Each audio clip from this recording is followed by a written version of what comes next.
आपण कधी विचार केलाय का की मोठ्या कंपन्यांना जेव्हा करोडो रुपयांची गरज लागते तेव्हा त्या स्वतःची मालकी न गमावता इतका भांडवल कसं उभं करत असतील? तर याचं उत्तर आहे कर्जरोखे, म्हणजेच डिबेंचर्स. आज आपण ही कर्जरोखे विक्री नेमकी काय असते आणि ती कशी काम करते हेच अगदी सोप्या भाषेत समजून घेणार आहोत. कल्पना करा, एका मोठ्या कंपनीला आपला व्यवसाय वाढवायचा आहे किंवा एखादा नवीन मोठा प्रोजेक्ट सुरू करायचा आहे, पण त्यांना कंपनीतला आपला मालकी हक्क अजिबात कमी करायचा नाहीये. मग अशा वेळी एवढा पैसा आणायचा कुठून? बरोबर, इथेच एक खूप महत्त्वाचं आर्थिक साधन त्याच्या मदतीला धावून येतं. आज आपण काय काय पाहणार आहोत ते बघूया. सगळ्यात आधी कर्जरोखे म्हणजे नेमकं काय ते समजून घेऊ.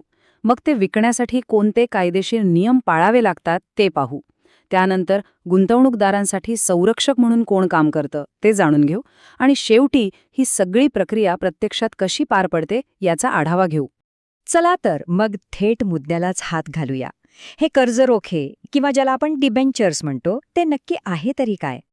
अगदी सोप्या भाषेत सांगायचं झालं ना, तर कर्जरोखा म्हणजे कंपनीने कर्ज घेतल्याची एक अधिकृत कबुली देणारा दस्तऐवज.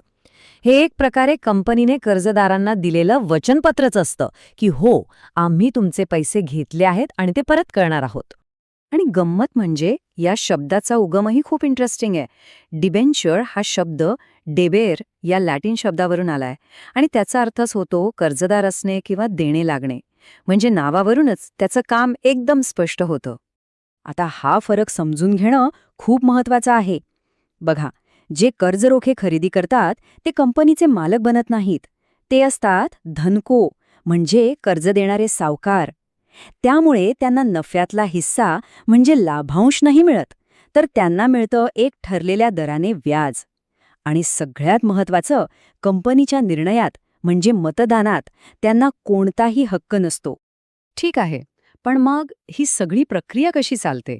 हे काही साधंसं कर्ज नाहीये. यासाठी एक पक्की कायदेशीर चौकट आणि कडक नियम बनवलेले आहेत. आणि या संपूर्ण प्रक्रियेवर दोन मोठ्या संस्थांची नजर असते. एक आहे आपला कंपनी कायदा 2013 आणि दुसरी आहे सेबी, म्हणजेच securities and exchange board of India. या दोन्ही संस्था मिळून हे सुनिश्चित करतात की सगळं काही नियमाप्रमाणे, पारदर्शकपणे आणि योग्य पद्धतीनेच होईल. हे नियम गुंतवणूकदारांचं हित जपण्यासाठी खूप महत्वाचे आहेत.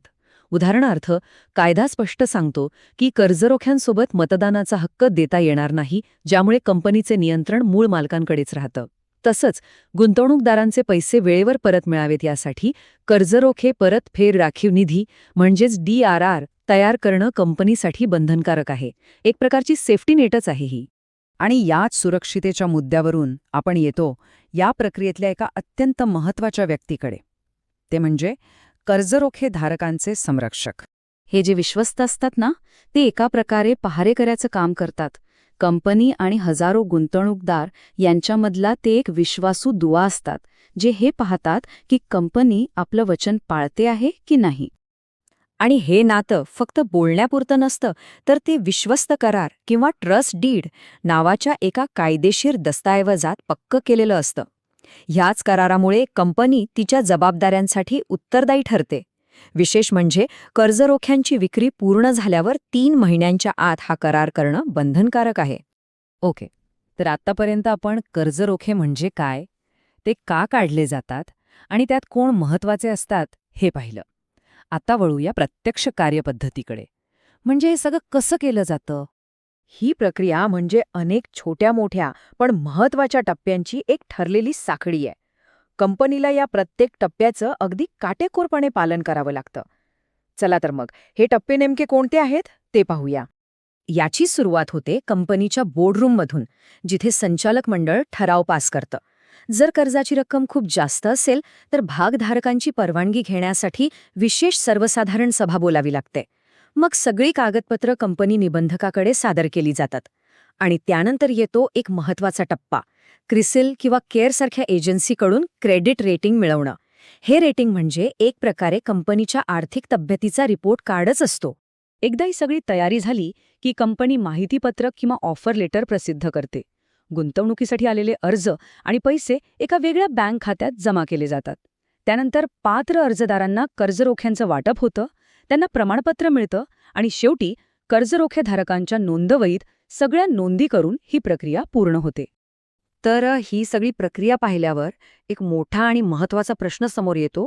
कंपनीच्या वाढीसाठी आणि आरोग्यासाठी काय चांगलं आहे? कर्जरोख्यांसारखं कर्ज घेऊन मालकी हक्क स्वतःकडेच ठेवणं की शेअर्स विकून मालकीमध्ये इतरांना भागीदार बनवून घेणं? ह्याचं उत्तर प्रत्येक कंपनीला आपापल्या परिस्थितीनुसार आणि धोरणानुसार शोधावं लागतं. यावर विचार करायला नक्कीच हरकत नाही.